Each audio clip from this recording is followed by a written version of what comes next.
시작이 반이다 라고 하는 말이 있습니다. 이 시작이 반이다 라고 하는 말은요, 이미 시작을 하면은 그것을 반을 했다 라고 하는 그런 의미죠. 그래서 무조건 시작해라, 도전해라, 그런 의미가 있습니다. 근데 저는 여기에 조금 더 보태가지고요, 시작을 어떻게 하느냐에 따라서 이미 반은 이루어진 것과 같은 결과를 가져온다, 이렇게 생각을 합니다. 처음 시작을 할 때 차이는 미비합니다. 우리 어린 아이들이 탁 태어났을 때 그 아이 같고 얘가 남자인지 여자인지 잘 모르잖아요.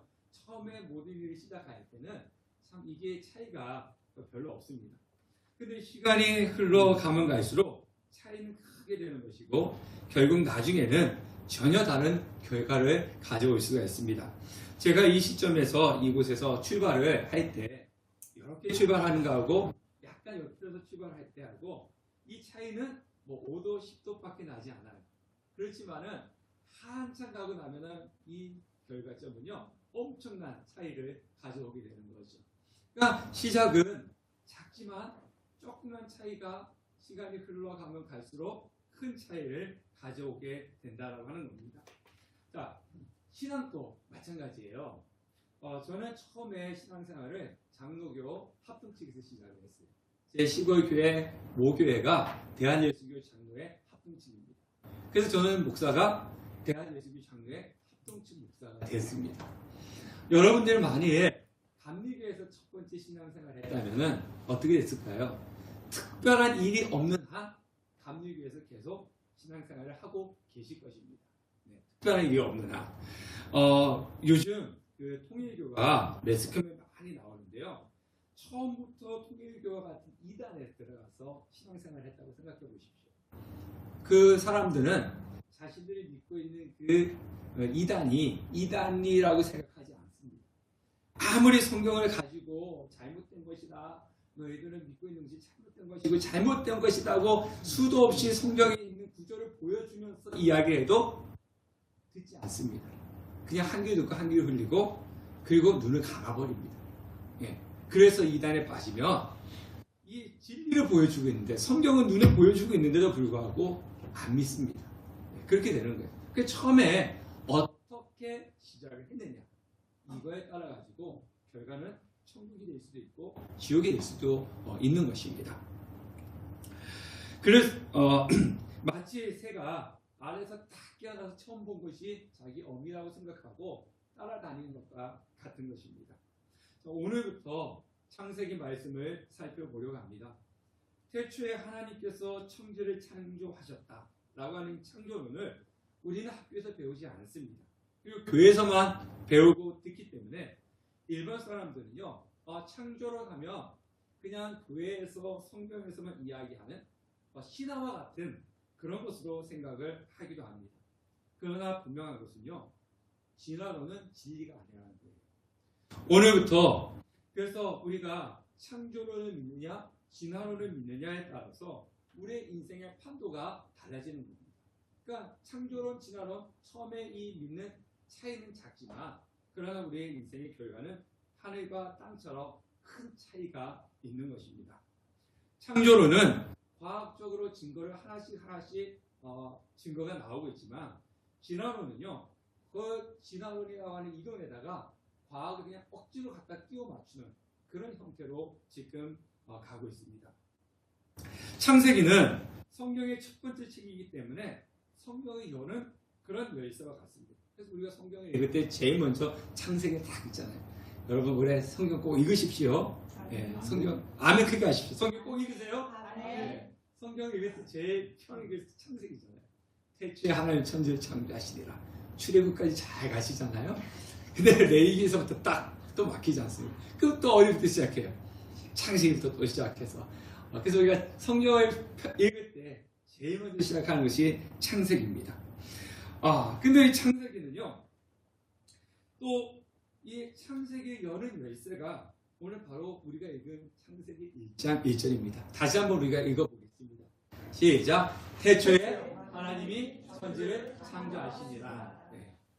자, 무슨 책이든지 여러분들 소설을 읽든지 뭐 수필을 읽든지 어떤 책을 읽든지 간에 서론이 있고 그 선언에 대한 설명하는 부분이 있습니다. 그런데 창세기의 시작은요, 설명이 없습니다. 오직 무엇만 있느냐? 선언만 있을 뿐입니다. 태초에 하나님이 천지를 창조하시니라 라고 하는 선언으로 시작을 합니다. 그렇기 때문에요, 우리가 창세기 1장 1절에 있는 이 구절을 믿지 못한다면 이 뒤에 있는 다른 것도 믿을 수가 없는 거예요. 네, 이것을 믿지 못하면서 예수님을 믿는다? 이거는 있을 수가 없는 거죠. 태초에 하나님이 천지를 창조하셨다라고 하는 이 구절을 믿어야지만이 이 뒤에 일어나고 있는 모든 것들을 우리가 믿을 수가 있는 겁니다. 네. 자, 1장 1절 말씀을 우리가 조금 정리해 보도록 하겠습니다. 태초에 하나님이 천지를 창조하시니라 라고 하는 구절에서 태초를 빼면은 구절 한번 자, 앞에 화면을 보면서요. 자, 태초에 하나님이 천지를 창조하시니라. 여기서 태초를 빼면은 뭐만 남습니까? 하나님이 천지를 창조하시니라. 그럼 여기서 또 천지를 빼면요, 어떤 구절이 남습니까? 하나님이 창조하시니라. 그래서 또 창조를 빼면 뭐만 남습니까? 네, 하나님만 남죠. 그러니까 이 태초에 하나님이 천지를 창조하시니라 이 성경 구절에서 가장 키포인트는 무엇이냐면 하나님이시다라고 하는 거예요. 자, 우주 만물과 사람을 지으신 분은 하나님이시고 또 우주 만물과 인생의 중심도 하나님이십니다. 그래서 이 구절은요, 한마디로 말하면 이렇게 되는 거죠. 태초에 하나님이 우주 만물을 만드시고 나를 만드신 것을 믿습니다. 태초에 하나님이 천지를 창조하신 것을 또한 내가 선포합니다. 이런 구절이, 이런 의미가 내포되어 있습니다. 그 창세기는요, 우리가 논쟁하는 책이 아닙니다. 우리가 창세기가 뭐 어쩌니 저쩌니 이렇게 하는 것이 아니라 창세기는 오직 선포하는 그런 책입니다. 무엇을 선포하느냐? 하나님이 행하신 일을 선포하는 그런 책입니다. 성경은요, 하나님의 존재를 우리에게 설득하려고 하지 않아요. 하나님의 뭐 이렇게 설득하지 않습니다. 그냥 하나님이 우주 만물을 만드셨다, 이것입니다. 또 이 창세기를 통해서 알 수 있는 것은 뭐냐면요, 하나님은 존재하신다는 것, 그리고 하나님은 그분에 의해서 창조되었다는 것, 그리고 이 땅은 그분의 손에 의해서 운행되고 있다고 하는 사실, 이것이 우리가 창세기를 통해서 알 수가 있습니다. 그럼 오늘 우리가 읽은 성경에서 주인은 누구시냐? 제가 읽었듯이 다 빼고 나면 무엇만 남는다고요? 하나님만 남지 않습니까? 그러니까 많은 사람들이 생각할 때 우리는 예전에 우리 연세 드신 우리 집사님들 한참 젊었을 때 그 가요 중에 내 인생은 나이고 뭐 그런 가요 있었잖아요. 그죠? 사람들은요, 내 인생의 주인은 나라고 생각합니다. 네, 나라고 생각합니다. 그러면 우리가요, 내 인생의 주인은 나라고 시작하는 그 순간부터 인간에게는 무엇이 시작되냐면요, 불행이 시작됩니다. 네, 인생은 주인은 나이기 때문에 불행이 시작되는 거고, 반대로 내 인생의 주인은 하나님이시라고 시작을 하면요, 내 인생은 축복이 시작되는 것입니다. 네. 그래서 하나님이 내 인생의 중심이 되면 문제가 해결되고, 그리고 모든 것에 형통함이 있게 되는데, 내가 주인이 되면은 고난과 역경이 있게 되는 겁니다. 자, 그런데 사단은 끊임없이 우리에게 무엇을 주입하려고 하냐면요, 네 인생의 주인은 너야. 예, 이것을 주입을 합니다. 그래서 이제 뒤에 창세기 설교할 때 나오겠지만은 사단이 뱀을 이용해가지고 그 여자를 유혹할 때 어떻게 유혹했습니까? 이 선악과를 다 먹으면 무엇과 같이 된다고요? 네, 너가 하나님 같이 될 것이다. 이러지 않습니까? 그래서 끊임없이 사람은요, 뭐가 되고 싶어 하냐면은 자기가 주인이니까 신이 되고 싶어 합니다. 그래서 모든 나라의 그 권력자들 보면요, 예전에 고대 시대에 보면 왕은 곧 뭐가 되는 거죠? 신이에요, 신. 네. 그러니까 너가 신이야. 너가 신이기 때문에 너 마음대로 하면 되는 거야. 그러면서 다른 사람을 지배하고, 그리고 다른 사람을 통치하고 갑질을 하는 그것이 사람입니다. 그래서 우리 요즘 뉴스도 보고 많이 보면요, 많은 것을 가지고 있고 뭐 이런 사람들 보면은 항상 무슨 짓을 합니까? 갑질하잖아요. 그게 바로 뭐냐면 나는 신인과 같은 능력을 갖고 싶고, 그리고 자신은 모두 통치하고 싶어하는 마음이 있기 때문에 그렇습니다. 사람들이 가지고 있는 그 사상 중에 이 신앙을 흔들고 있는 사상이 있어요. 그게 뭐냐면 휴머니즘, 인본주의입니다. 예, 인본주의. 인본주의 좋은 거잖아요. 인권 중요합니다. 사람의 인권 중요하잖아요. 노예처럼 인권도 없이 기계처럼 일하면 안 되지 않습니까? 인권은 중요한데 인권이 우상이 되면 신권이 없어지는 겁니다.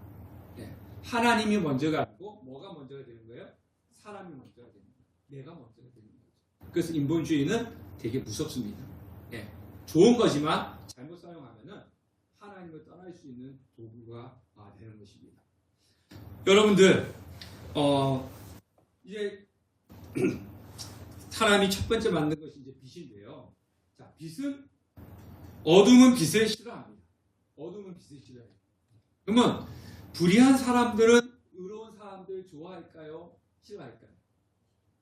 네, 불의한 사람들은 의롭고 정의로운 사람들을 싫어합니다. 왜냐하면 그 의로운 사람이 자기 옆에 있으면 자신의 불의가 드러나기 때문에 그래요. 비교가 되니까요. 자기 불의가 드러납니다. 그래서 이 불의한 사람들은요. 의로운 사람이 옆에 있으면 내 자신을 뒤돌아보고 나의 잘못을 깨닫고 그것을 하지 않으면 되는데 어떻게 하냐면요. 이 의로운 사람을 죽이든지 아니면 이 의로운 사람을 흠집을 내든지 아니면 이 의로운 사람을 누명을 뒤집어서 뭐와 같이 만들어요? 나와 같이 불의한 존재를 만들어요. 이게 인간이에요. 이게 죄성입니다. 그러니까 의로운 사람이 있으면 내가 잘못했구나 라고 생각해서 자신을 고쳐나가는 게 아니라 저 의로운 사람을 자신처럼 나쁜 사람으로 만들어요. 그래서 너나 나나 뭐한 사람이에요? 똑같은 사람으로 만드는 것입니다. 그게 죄인입니다. 자, 그렇기 때문에 죄인인 인간은 하나님을 환영하지 않습니다.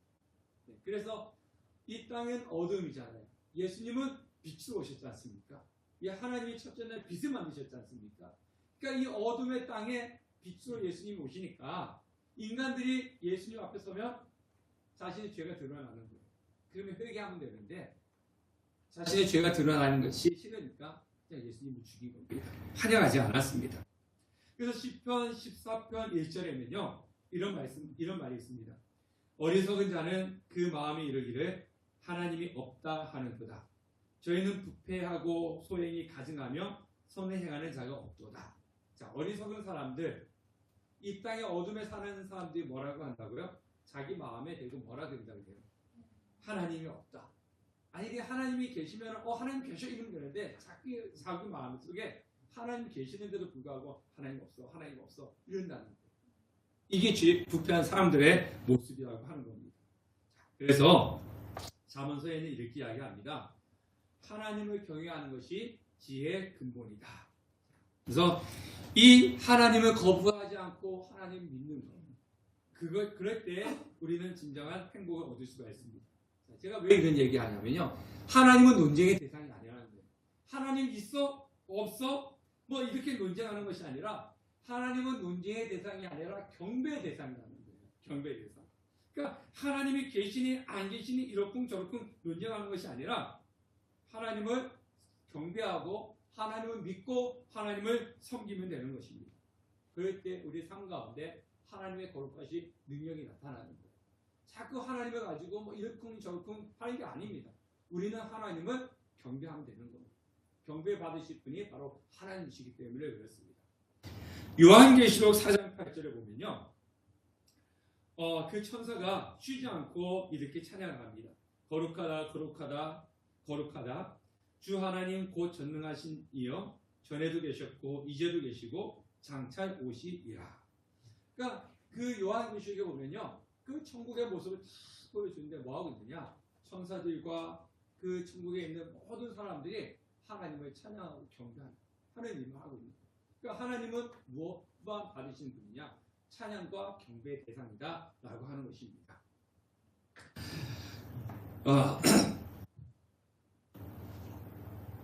그래서 창세기 1장은 하나님은 천지를 창조하시고 우리를 만드셨기 때문에 우리는 그분의 이름을 높이고 천지 창조를 우리는 선포해야 된다라고 말씀을 하고 있는 겁니다.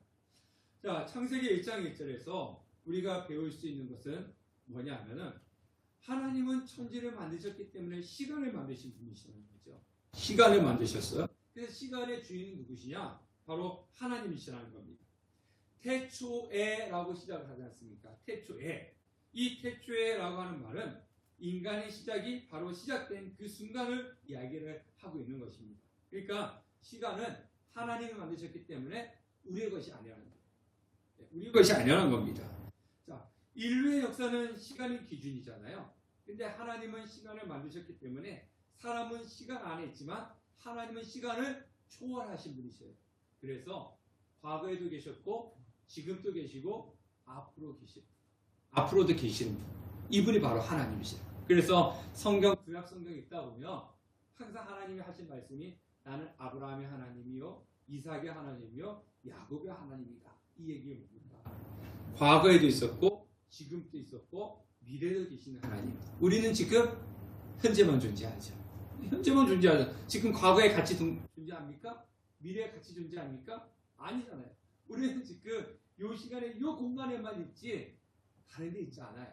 그래서 인간은 공간 안에 시간 안에 있는 존재지만 하나님은 공간과 시간을 초월하신 분. 그래서 예수님이 부활하시고 난 후에 동시에 어떻게 했습니까? 500년 형제들에게 보이셨잖아요. 네, 공간을 초월하신 분, 시간을 초월하신 분, 그분이 하나님이시라는 거죠. 그래서 시간은 우리 것이 아니라 하나님 것이라는 겁니다. 성경에 보면 요즘 100세 시대라고 그렇게 이야기하지만 성경에 보면 강건하면 80이다 그렇게 이야기합니다. 그죠? 요즘 100세까지 사신 분도 많지만 그냥 어떻게 100세까지 가는 것이 중요하지 않습니까? 건강하게 가셔야지 요양원에서 이렇게 산소호흡기 끼고 100세까지 산듯 그것이 무엇이 의미가 있겠습니까? 시간은 하나님의 것이기 때문에 우리는요 그 시간을 잘 사용해야 됩니다.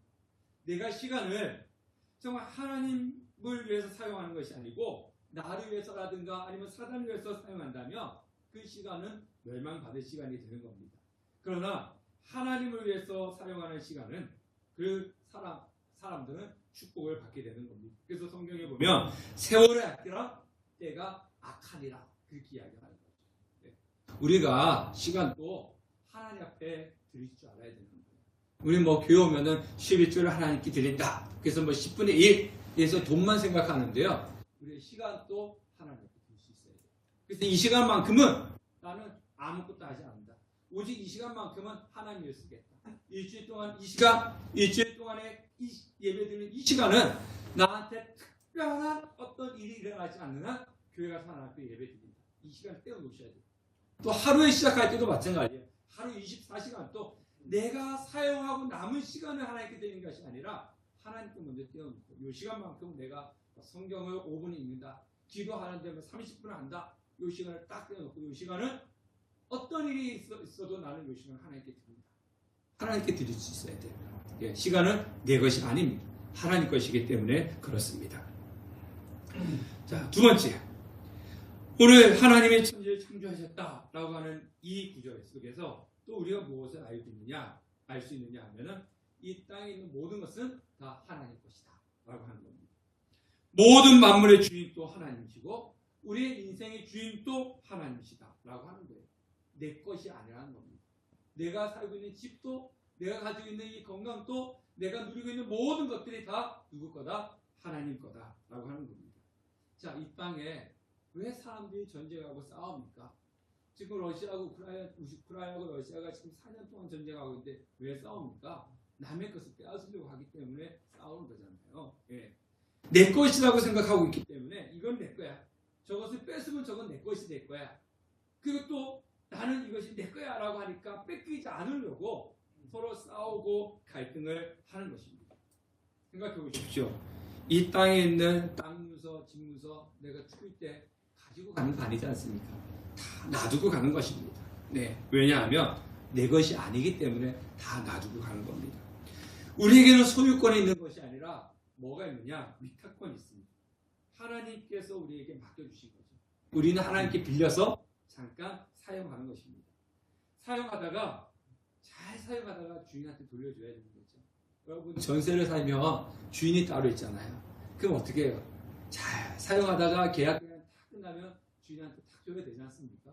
이 건물도 우리가 사용하다가 계약 끝나고 나갈 때는 다 원상복구 다 해놓고 이렇게 가야지 막 다 부셔놓고 그러면 갈 수가 없는 거지 않습니까? 맡겨준 거예요. 하나님 우리에게 맡겨준 거기 때문에 우리는 잘 사용하다가 나중에 하나님께 돌려드리면 되는 것입니다. 또 세 번째, 이 창조라고 하는 것을 통해서 우리가 알 수 있는 것은 뭐냐면, 창조는 뭐냐? 무에서 유가 나오는 겁니다. 아무것도 없는 곳에서 나오는 거예요. 진화론은요, 저도 뭐 과학 공부는 열심히 하지 않았지만 진화론은 무에서 유가 아니고 유에서 유입니다. 예, 그거 잘 아셔야 돼요. 그래서 빅뱅 하잖아요. 빅뱅도 무에서 유가 아니에요. 어떤 덩어리가 있는데 이것이 어느 날 갑자기 뻥 터져가지고 지금 우주가 생겼다잖아요. 그 뭐가 있었어요. 이거에 대해서는 이야기를 못해요. 이게 진화론입니다. 무에서 유가 아니에요. 근데 무에서 유는 오직 창조론밖에 없습니다. 하나님이 아무것도 없는 상태에서 이 우주 만물을 만드셨다라고 하는 것입니다. 그래서 우리 인간들이 뭐 발견했다 하는데 사람은 발명이 아니라 발견을 하는 거죠. 하나님이 다 만들어 놓으신 것에서 발견을 하는 것뿐입니다. 그래서 존귀와 찬양과 영광은 하나님께 돌려드려야 되는 것입니다. 그래서 우리는요, 항상 하나님을 찾아야 되는 이유가 여기 있습니다. 우리가 기계가 고장나면 어디 갑니까? 여러분 TV가 고장나면 어떻게 해요? 야, 뭐 돈이 많으면 버리고 새거 사겠지 마. TV 고장나면 AS 받잖아요. 예, 그러면 기사가 와서 이렇게 고쳐주든가 아니면 들고 가든가. 왜냐하면 그들이 만들었기 때문에. 그렇지 않습니까? 그러니까 이 우주 만물과 나는 누가 만드신 거예요? 하나님 만드셨잖아요. 그렇기 때문에 우리는 항상 하나님을 찾아야 되는 이유가 바로 거기에 있는 겁니다. 하나님을 찾지 않고 아무것도 해결되는 방법은 없습니다. 네 번째, 창조라고 하는 말에 또 하나의 뜻이 있습니다. 여기서는 만들었다라고 하는 것은요, 만든 것으로 끝난 것이 아니라 통치하고 다스리고 관리하고 유지하고 보수한다고 하는 그런 의미를 가지고 있습니다. 이것은 마치 부모가 아이를 낳고 나서 아이를 낳고서 나 낳았으니까 다 끝이야, 이제 난 몰라, 그런 부모는 없습니다. 그렇죠? 아이를 낳았으면은 양육하고 키우고 아프면은 병원에 가서 고치고 이런 부모지 않습니까? 그것처럼 하나님께서 만드셨기 때문에 만들고 난 후에 그냥 나 몰라 내팽개치는 것이 아니라 끊임없이 통치하시고 다스리시고 그리고 관리하시고 고쳐 나가시는 그분이 바로 하나님이세요. 자, 우리가요 한번 생각해 보세요. 인간이 죄성이 있지 않습니까? 그래서 우리가 선악설입니다. 인간은 악하게 태어나는 거예요. 순수하게 태어나지 않습니다. 악하게 태어나는데 하나님이 이 땅을 통치하지 않으시고 관리하지 않으셨다면 우리 지구는 어떻게 됐을까요? 저와 여러분들은 이 땅에 없습니다. 벌써 이 지구는 멸망하고 말았어요. 네. 우리가 흔히 그런 이야기 하죠. 여기서 전쟁 나고 저서 말 하나님이 살아계시다면 왜 이런 일이 나게 만드는가 이렇게 이야기하는데 하나님이 다스리고 있기 때문에 이 정도로 유지하고 나가는 것이지 죄성인 인간들은 다 파괴하는 겁니다. 다 죽이는 거예요. 그런데 하나님이 간섭하기 때문에 지금까지 유지가 되는 것입니다. 창조는 세상에 보냈을 뿐만 아니라 관리하시고 통치하시고 끝까지 지켜주신다라고 하는 그런 의미를 가지고 있습니다. 자, 하나님은 우리를 통치하기 원합니다. 하나님 나라 이야기하는데요. 하나님 나라는 두 가지 의미가 있습니다. 장소적인 공간이 있고요. 통치적인 의미가 있습니다. 우리가 죽어서 가야 될 곳 하나님 나라 맞습니다. 네. 분명히 죽으면 끝이 아니라 죽으면 천국과 지옥 둘 중에 하나 가는데 천국 하나님 나라 그것이 하나님 나라입니다. 이 땅에는 그러면은 어떤 것이냐? 하나님의 통치를 받는 내 마음이 누구의 통치를 받아야 돼요? 하나님의 통치를 받아야 되죠. 그것이 바로 또 하나님 나라입니다. 우리는 끊임없이 하나님의 통치를 받아야 되는데 아까도 이야기했지만은 내가 주인이라고 생각하기 때문에 내가 왕이라고 생각하기 때문에 다른 존재에게 통치를 받기를 거부하죠. 그래서 하나님이 우리의 왕이심에도 불구하고 우리는 하나님의 통치를 거부하는 경우들이 있습니다. 하나님의 통치를 거부한다면 우리는 내 속에 내 삶에 하나님 역사는 나타나지 않습니다. 하나님의 통치를 받아들여야 되고 하나님 통치에 우리는 살아가야 되는 것입니다. 하나님은 우리를 다스리고 고쳐주시기 때문에 그렇습니다. 자, 마지막으로 이 유치원의 아이들이 많은 질문을 할 수 있는 그런 부분인데, 하나님이 이 우주 만물을 만드셨다면 그러면 하나님은 어떻게 존재했느냐? 하나님은 누가 만들었느냐? 이런 질문을 할 수가 있습니다. 창조자는 만들어지지 않습니다. 피조물과 창조주의 차이점은요, 피조물은 만들어진 존재, 창조주는 만든 존재이지. 그래서 하나님은 뭐라고 합니까? 모세가 하나님 보고 떨기 나무에 나타난 하나님 보고 당신 누구십니까? 라고 하니까 나는 나다. 나는 스스로 있는 자다. 누구에서 만들어진 존재도 아니고 누구에서 생긴 존재도 아니고 나는 그냥 나다. 나는 그냥 있었다. 이렇게 이야기하는 겁니다. 하나님은 그런 분이세요. 그래서 우리는 피조물이고 하나님은 창조주입니다. 우리는 하나님께서 만드셨기 때문에 그렇습니다. 그리고 하나님은 어떤 분이시냐? 영원 전에도 계셨고 영원 후에도 계십니다. 태초 전에도 하나님은 계셨고 그리고 태초 후에도 이 마지막 때까지도 계시는 분. 그분이 바로 하나님이시죠. 그래서 알파와 오메가다 그렇게 이야기를 하는 겁니다. 자, 하나님은 우리가 이렇쿵 저렇쿵 판단할 그런 존재가 아니라 우리가 하나님 앞에 해야 될 것은 오직 하나입니다. 경배와 찬양 그것밖에 없는 겁니다. 그래서 창세기 1장 1절에서 태초에 하나님이 천지를 창조하시니라 라고 하는 것은 바로 뭐냐? 하나님은 이 땅의 주인이시고 우주 만물을 만드셨기 때문에 피조물인 너희들은 무엇만 하면 되느냐? 하나님을 찬양하고 경배하라. 그것이 우리가 할 일이다. 그리고 온 세상에 하나님이 창조주심을 선포해라. 이렇게 시작을 하고 있는 겁니다. 2026년도 올해 첫 주일이지 않습니까? 우리가 어떻게 시작을 해야 되냐? 하나님은 나의 창조주십니다. 나의 주인이십니다. 이 마음을 가지고 올 한 해를 시작하셔야 됩니다. 제가 아까 얘기했지 않습니까? 요 차이하고 요거는 처음의 차이는 미비하지만은 결과는 다른 것처럼 올 한 해 시작할 때 정말 하나님은 나의 주인이시고 나의 창조주시고 나의 인생을 맡깁니다 라고 하는 그런 마음으로 출발하는 것과 내가 그냥 뭐 주일면 와서 예배 한번 드리는 이 마음으로 출발하는 것은 처음 차이는 미비하지만 올 한 해 마무리 질 때는 큰 결과의 차이를 나타낼 수가 있는 것입니다. 하나님 우리의 창조주십니다. 하나님 우리의 주인이십니다. 우리 인생을 다스리시고 통치하십니다. 거기에 하나님을 우리의 삶을 올 한 해를 맡기시는 우리 성경 되시기를 주님의 이름으로 축원합니다.